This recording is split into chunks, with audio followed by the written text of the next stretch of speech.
Alright guys, 2015 Jeep Grand Cherokee 3.6 liter.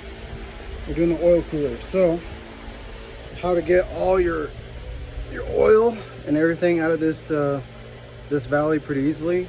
All you need is a hose about yay big, get yourself a funnel and a vacuum. All you're gonna do is put your funnel inside like so.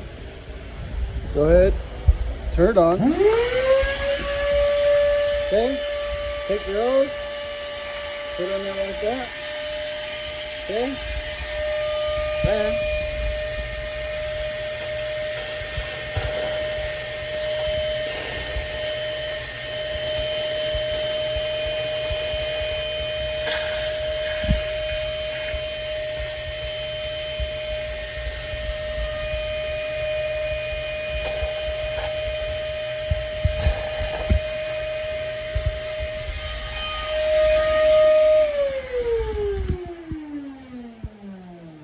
go, just like that, easy peasy. No cutting, melting, gluing, taping, nothing. 5 minutes.